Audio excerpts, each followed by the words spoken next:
The weather is cold outside, but we have got a heated debate to keep you warm. Today, we discuss, has the Premier League become too predictable? Roll that intro.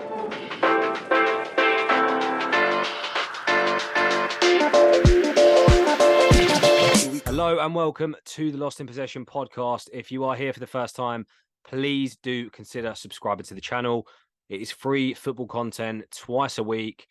We got TikTok videos, we got Instagram videos, constant content to your door, to your phone. So please do us a favor and consider subscribing to the channel. Today, as I said in the intro, we are having a heated debate. Put simply, this weekend and many Premier League weekends we've seen, constantly favourites winning every single match, it seems at times. And then you look at the bottom of the table, and the current bottom three in the table are the three promoted teams. So the debate today is simple. Is the Premier League becoming simply too predictable?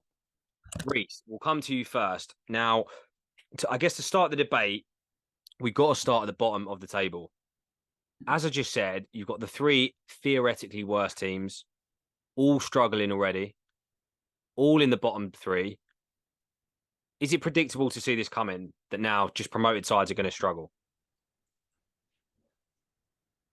I think it's hard to say this season. I think the gap is exceptionally wide. You know, Sheffield United, Luton, and Burnley haven't shown much. Burnley have spent a lot of money. The other two have been a little bit more modest. So I think the gap will be more noticeable next year, depending on who comes up and how they fare. But at the bottom, you know, it's what all the big clubs want, right? The three teams that come up go straight back down because they don't have their interests harmed. But I think this season's a bit harsh to say it is. You won't know until you have another season or two where the patterns arise, you know. I guess to answer that point quickly, why do you think these clubs are struggling? For Luton, the argument is, they've got no money. It's just everyone predicts them to go down, right? And at the minute they're in the bottom three, 5 points. Maybe that's even better than some people thought, but the reality is they're in the bottom three either way. Is it Yeah, money or is there other stuff at work here? yeah, it's money. It has to be money. You know, it's always going to be money. You have to spend money to be successful in football, particularly the Premier League.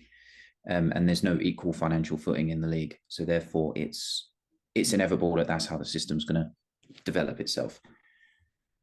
It's not that Luton can't attract players. It's not that Sheffield United can't attract players. Sheffield United have an owner that's lost interest, so that's problem number one. But when you don't have the money to spend, you can't attract those players, right? Burnley have done a good job attracting good players. Yes, they've got a manager that's backed it up last season, but they don't really, realistically, I've never heard of some guy living on the beach of Rio de Janeiro jumping at the chance to move to Burnley. And that's not disrespect, but now they can because they get paid enough to do it. So it's down to money. It can't be anything else, in my opinion. Yeah, Jamie, what about you? Do you see any other reason at the minute for the bottom three, at least, other than money being why they look already? I know it's harsh to say after 10 games, but they already look doomed. Some of the clubs in there, like Sheffield United. Yeah, there is going to be the sort of point of they are going to get a battering once or twice, like big batterings, like you've seen Sheffield United, the 8-0 versus Newcastle. It does happen to pretty much a promoted team every season. Like maybe not always, but you'll see a 6-0, 5-0 sort of when they play what they be known as the big teams. Money does come into it, but really, Sheffield United and Luton were probably like poor teams anyway to come up, like compared to what we've seen previously in the past. Look, they fully right. They have the right to be in the Premier League. They got there through deserving it, through being better than everyone else in the Championship. So it's not like they don't deserve to be here. I don't want to come across like that, but they are actually poor sides for the Premier League level, and then it expands the gulf of who's at the top and who's at the bottom. football is football though, so they will get some results here and there, but they do need. It's really hard to do out of it because, like Reece said, Sheffield United's owner lost interest. Imagine getting promoted and he's lost interest. It's quite baffling. Luton aren't going to be able to spend all the money they had to spend. Some of the money they're getting for getting in the Premier League to get their stadium up to scratch. It cuts into their budget of what they can afford to bring in players. And then Burnley, I think it's sort of like people have, I think research actually said probably at the start of the season when we're doing the table predictions, Burnley's way of football isn't right for what quality level they're at because teams will do what they're doing better. So that's why you've seen them sometimes completely outclassed, despite trying to play good football and at spells are playing good football, passing it around.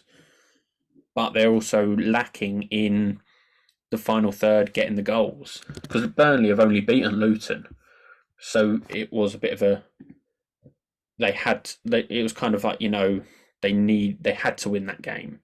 Then Luton beat Everton, and Everton have got better since, but Everton are actually a poor Premier League side at the moment. So it's like they're beating teams near the bottom. You're not getting any shock results at the top. So this is why it can be a bit predictable, unfortunately. And money is a big factor, but I think compared to previous seasons, the quality that's come up into the Premier League has not helped the case. Yeah, I think to go against the point slightly though, like with Burnley, because I genuinely believed, and look, the season's not over, could be proven wrong, but like I believe they'd actually put up a fight, similar to how to how Fulham did last year, where like they smashed the Championship, and then you're like, oh, actually, they're here to stay. And But they Fulham had the goal proven that. scorer.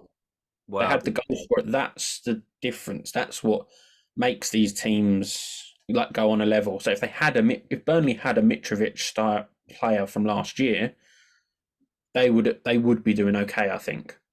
But they don't. They don't have what Nottingham Forest's striker. I've forgotten his name. Chris Wood. No, begins with an A.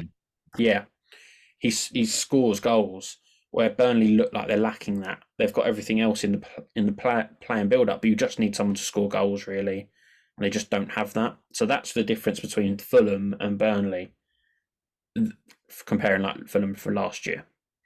Yeah, yeah, but I get Again, money does come into that. Like, yeah, Fulham have the resources. Nottingham Forest have the resources. The Championship we're saying about our poorer teams coming up, not necessarily because I think the league is on an more equal financial footing. Leeds can't go and spend £40 million on a player in the Championship. They can't. So it's a little bit more wide open. So it's not that poorer teams are coming up. I think it's just every now and then that's going to happen where there's going to be progression of teams, but it has to come down to money. When you big leagues. Is it the style of play though? Because to the Burnley point, they were playing a more attractive brand of football, obviously in the Championship. But if you always get these small teams, and we've seen it for years at all our clubs, that small team or so-called small team will come to the ground away from home. They'll sit deep. They'll be hard to beat, and they all play the same, for want of a better word, crap style of football. And it's like if you always play that way, you're always going to get the same results, right? Obviously, you'll nick an upset here and there. You'll rattle a big team. Yeah, but when you're playing a big team, you don't want to. You got to think. Don't get smashed 5 or 6-0. You never want your team to play for a draw. But if you're Luton, you're going away to City, you're going away to Arsenal, Liverpool, and you go to any of their fans, will you take a draw? Of course they would. So I don't think actually playing that.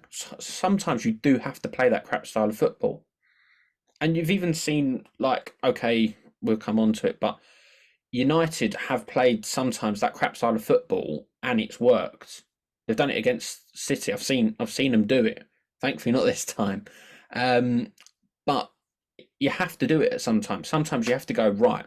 they're better than us in possession, in mainly attacking. We've got to hold the pressure, get these counter attacks going. It can be crap, but it's also effective, and that's why you saw Sheffield United when they came up before had such a great season because they were solid defensively and then getting that goal. Mm. So I think it's a good way of doing it because it's fine to batter teams in the Championship, but you got to remember there are teams better than you at doing that style of football. So that's the problem with like Burnley. Yeah, Jamie raises a good point. Burnley have spent a lot of money. I think they spent over £100 million or something like that. So they've got good players, and that's the thing is they're going up there trying to play the same style when they can't really afford to be doing that until they've consolidated as a Prem team. So he's trying to play all that nice football against Man City, and he lost. Burnley lost, and really they should have just camped out and gone on the counter attack. We all laughed at Stoke over the years, but that's what Stoke did. That's how they survived for a while, and then didn't really progress after that.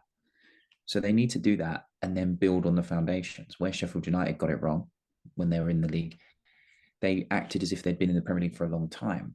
They started buying young, hungry players. When it's like, well, no, you need experience. You can't be buying Ryan Brewster. You need to be making sure you get proven players already out there. So that's what cost them. But style of football can come into it. But I think realistically at the moment now, the gulf is just so big financially. It's just so big. Yeah, to be honest, I just think I'd love to see a few more teams go and give it a go and play. I just don't think, I don't think Burnley have done it this season. They're a good example because they were their style of play was unreal last season, and now they're just seemingly back to reality of just getting beat every week. And in my opinion, I feel like if some of these teams gave it a bit more of a go in these big games, maybe it would end up 5-0, but it would be a little bit less predictable. And because the style of these games become, what's going to happen. 10 men behind the ball, and that kind of feeds into our point of saying it's become too predictable.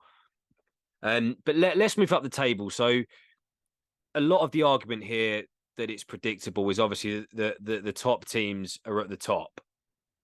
Now, I guess to go against the point and to argue against the Premier League being too predictable, Man City aren't top of the league. So that's already something different from what everyone would have expected. But to be honest, it's arguing against who do you think are favourites to win the league at the moment? Well, Man City. Man City, because you've got to think, and is it sort of like if I don't know, like there's no serious doubt. Like I think you even had Neville go back against what he said at the start of the season already after 10 games. I think he said he thinks Arsenal are going to win the league, and he's already gone. I thought there would be a hangover. I thought X, Y, and Z, sort of, and then he's gone. Probably City are going to win it now. Carragher's gone the same. All said yesterday. But I think just thinking of City isn't the correct sort of example because I think you've got to look at the sort of like each game week. Sort of, if you looked at the top 5, all won. Spurs, Arsenal, City, Liverpool, Villa, all won, and I don't think there was any doubt about any of them winning. Like you looked at them, City was the hardest fixture against United, and that's the one you probably go, you know what, probably not. But you Jordan, had 3-0 City. I had 3-1. To be fair, Reece had a draw. But that was so predictable, Jordan. You got all the goal scorers right. Like, gonna have to do a weekly prediction now, I think. Mate. Lottery numbers coming soon. Yeah. Well, look, but then you got to think Arsenal against Sheffield United. It wasn't in my mind. Just looking at, I was watching Soccer Saturday, and I was just like, when are Arsenal going to score? Not if, not are they going to hold out? Sheffield United going to hold out? It was if and when and how many. And Spurs, when they played Palace, now Spurs weren't at their best, especially the first half. but you still thought they were going to win. So that's where it can be a bit predictable. And then Villa versus Luton, people thought Villa were going to win. Like, for example, Jordan, you had Watkins as the captain of FPL, failed. Unfortunately, prediction you didn't get that one. But it's sort of like it was just so predictable that they were going to win. It was just who were the goal scorers kind of thing. Yeah. So that's where it can be seen at the top. The gulf's so big that the top four are probably the top four already to finish the season. Yeah, and let's be blunt here. Let's be blunt here. You know, since 2017, only 3 teams have won the league. That's the same amount in France. And everyone likes to laugh at the French league, but it's the same amount of teams that won it. Okay. It has become predictable because the money is too big. You have to spend money to be successful. The only exception you can give in the Premier League era is Leicester. But let's be honest, that was luck. When the whole top 6 have a terrible season, you know, they're there to capitalize, right? That Arsenal team finished second, one of the worst Arsenal teams I've ever seen, you know, and they finished second. So you can everyone can hang their hopes on the Leicester thing all they want. But these teams are better financially now than they ever have been. So it's not going to happen again. And for those of you that say Blackburn Rovers, people forget that Blackburn Rovers literally threw money at winning that league. They did it before Chelsea started it, for goodness sake. That is a fact. Okay. So, you know, the golf has become too big. If you look at football before the Premier League started, okay, yes, you can talk about Liverpool's domination in the 80s, but that was because they had a good manager. But people forget that, you know, Derby County won a league title by only having their second season in the top flight. You know, Don Revie took Leeds from relegation in Division 2, got them promoted the season after, and then finished second. Nottingham Forest, Brian Clough did it again with Forest, took them all the way up straight away. You know, and why are you allowed to do that? Because the money's a bit more evenly distributed. Nottingham Forest paid for the first £1 million player. Man United didn't. You know, at the time. And you were allowed to grow players. You were allowed to take your time with players. You had a better access of Porter players. Now it's got to such a point where the divide is too big. Crystal Palace will never progress because they have to sell their players. They have to sell Eze. They have to sell Elise and replace them and do the same again. And that's what will cost all these teams. So the golf only gets bigger and bigger because big teams don't need to scout. They'll just wait for everyone else to do it because they don't have time to do it. They have to buy them straight away. Lyon, who are currently in the relegation zone in France, made it clear we're not going to compete with PSG. So what's happened? Look where they are because they're not trying to spend money, so it's flopped for them. It's getting to a point where it's just becoming pointless. You know, it's going to be very similar to the league in Austria, where it's just Salzburg winning it every year. It's going to be like Scotland, where Celtic and Rangers win it every year. It's just no point. I don't know about that because there's not just one club with a load of money. City aren't the only team with money. Newcastle have an owner that's got more money. Chelsea have spent $1 billion fairly recently. United have spent more than City in that time. So it does take into account that you need to spend it right. Yeah. But in my opinion, there's no doubt that Chelsea, United and Newcastle will probably win another league title in the next 10, 20 years. Of course they are. And they're not going to go down, are they? Well, that's the difference. They're not going to go down. Can you ever see an Ajax situation in the Premier League, actually? Because the closest I think we're going to come to it, and it's probably not going to happen again, was Chelsea's form last season. Because that was pretty much relegation form.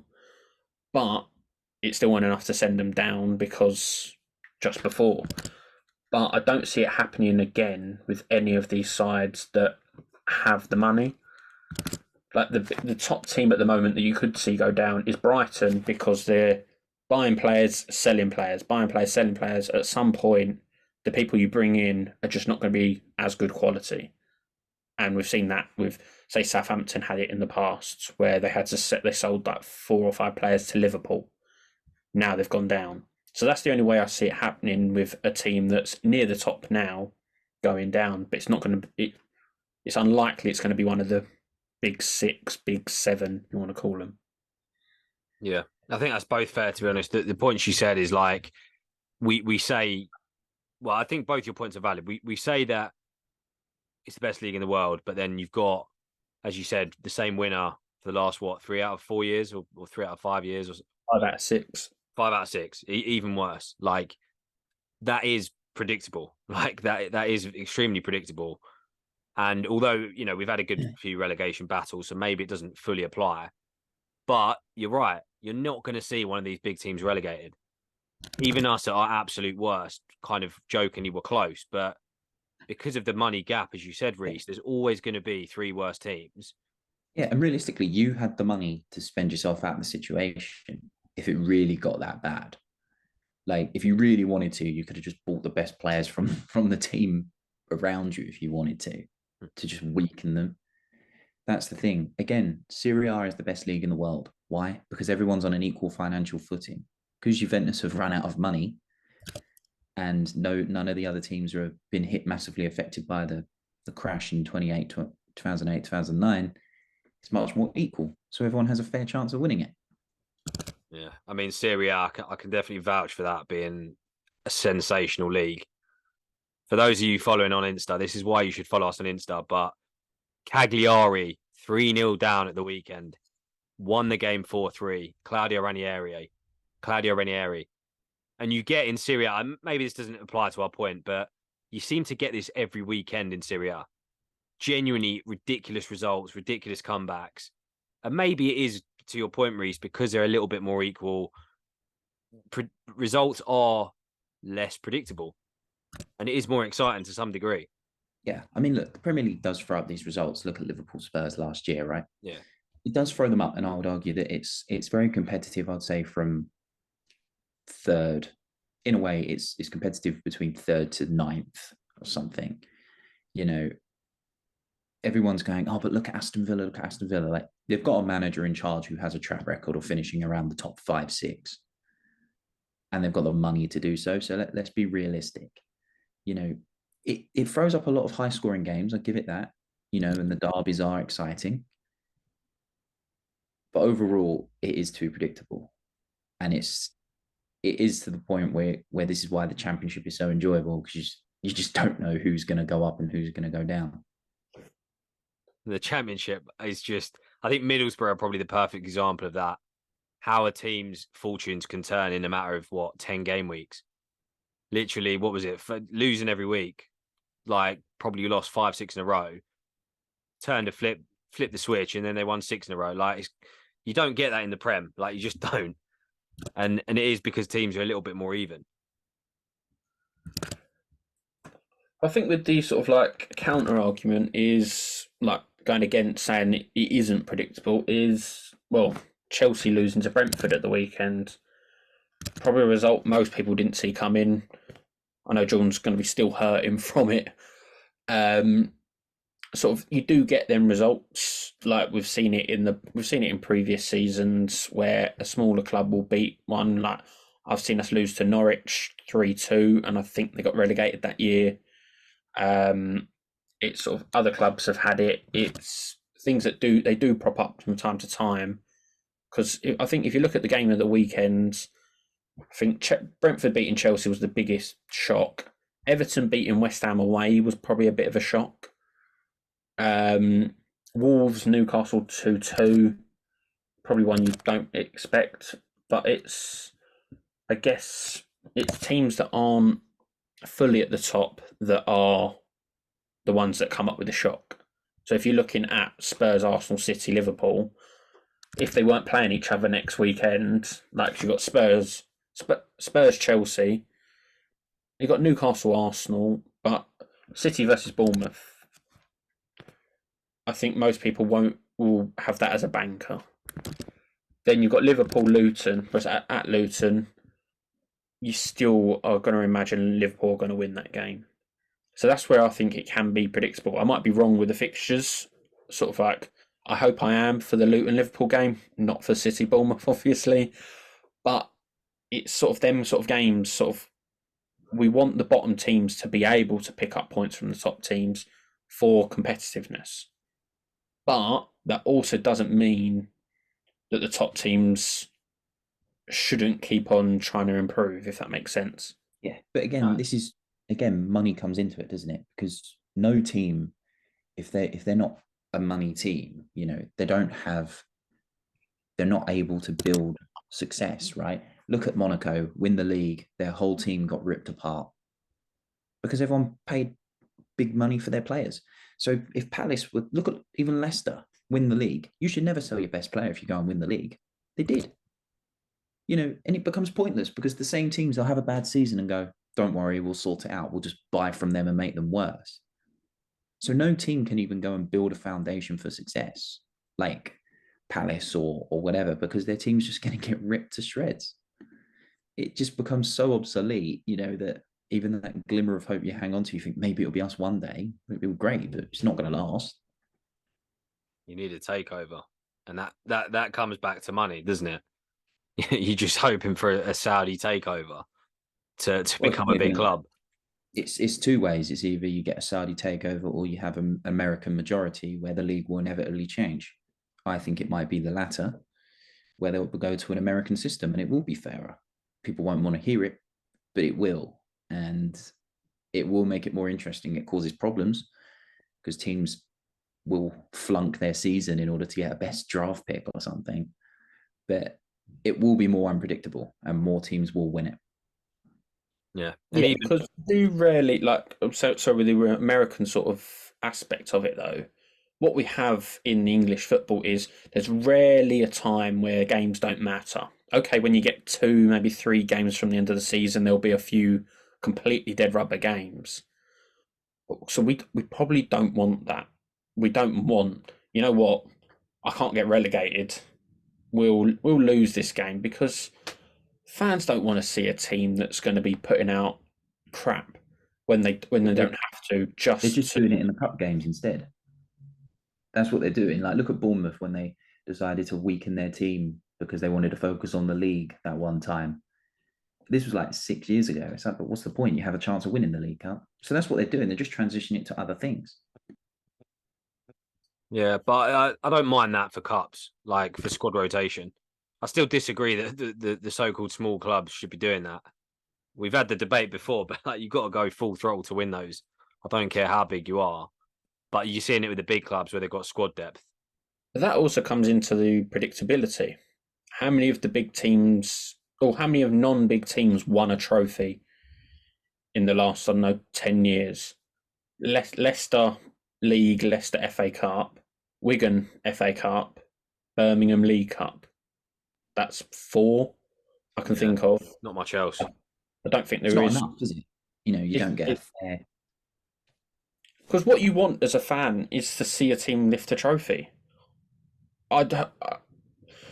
It's sort of like with Palace, we've mentioned a few times. They've come 13th in the last 3 seasons.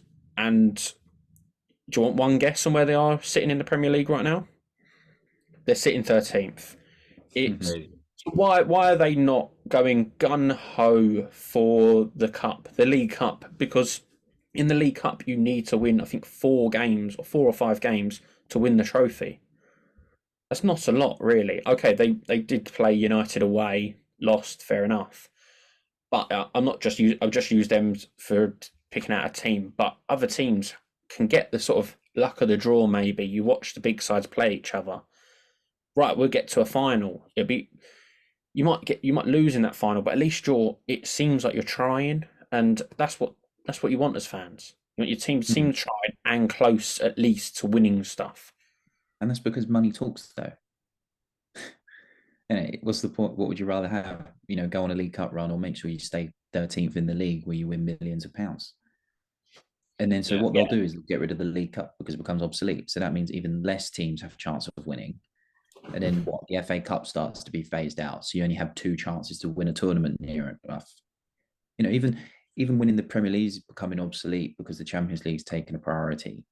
It's just. I don't agree with that because I don't see any English teams going. We're not going to win they're going full throttle on the Champions League if they can win the league.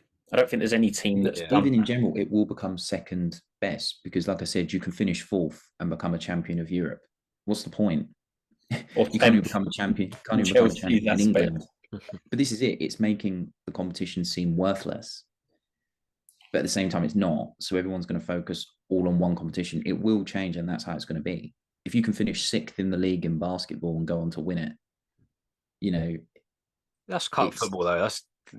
That's just how cups work. Like, yeah, it doesn't mean you're the well, best. no, because you used to have to win your league to compete in the European Cup. yeah, That's what it was but for. you still have to finish high. So you could argue by that logic that the Champions League is more important because your league position is what allows you to get in that competition. It's a bit of a backwards argument, but I get it, but I don't agree with that. Stupid. The But competition's been made better. I will admit that because more teams are in it, but it does become obsolete because it's like, well, you know what I mean? If Liverpool only took an interest in the league because they hadn't won it for a long time, do you know what I mean? City, you could have argued that they might have even eventually would have run tired of not winning the Champions League. You know, look at PSG. They've won the league, now they won the Champions League. It will become like that more and more. You know, eventually we'll start teams. You got to finish in the top 10 to qualify. But that's also another thing. It waters down a lot. How many teams have got into Europe, Champions League, that are not? It's only Leicester, really, isn't it? If you're not thinking of Newcastle, if you're not thinking of the big six, but due to Newcastle's money, they're sort of in that top. Now a top Newcastle 7. spent 300 million to get there, didn't they? That's not a dig. No, that's one what of the you. reasons they're there, isn't it? That's what you got to do. Like City did that. That's how we got to that. We got to the point of getting in the Champions League. We spent money. It happened. That's it. So that's where I think it does come a bit too predictable because we know who's going to be roughly the top 4, 5, and then we know who's roughly going to be at the bottom. And that I don't know how to stop it, but that's where I do think it is becoming a bit too predictable. But it doesn't mean it hasn't been predictable in decades ago when United were winning 7 out of 8 titles. I think that's the threat now, though. I think the threat now is very clearly that Man City are going to be that team. And, obviously you want it. That makes sense. Like, we're not going to do this for 20 years. It's not. I don't think we are going to do a Bayern Munich where we win 10 in a row. I don't see that because I think there's too much money with other teams. Yeah, I'd agree with that. I would say City will probably be top 3 for 10 straight years, if that makes sense. So in that way, yeah, predictable, but not fully because you've got to see City have won the league by 1.4 times or something like that now. So it's not like it's run away with it. I don't see it being a fully monopolised 10 league titles in a row. Yeah, no, that's fair enough. Well, I think that just about wraps us up for another episode. Now, as always, there's a lot to disagree with there. All of you watching might completely disagree and say, actually, the Premier League is not remotely predictable. If so, please do tell us why in the comments. And of course, make sure you subscribe. But as always, like, comment, and subscribe. You know the drill.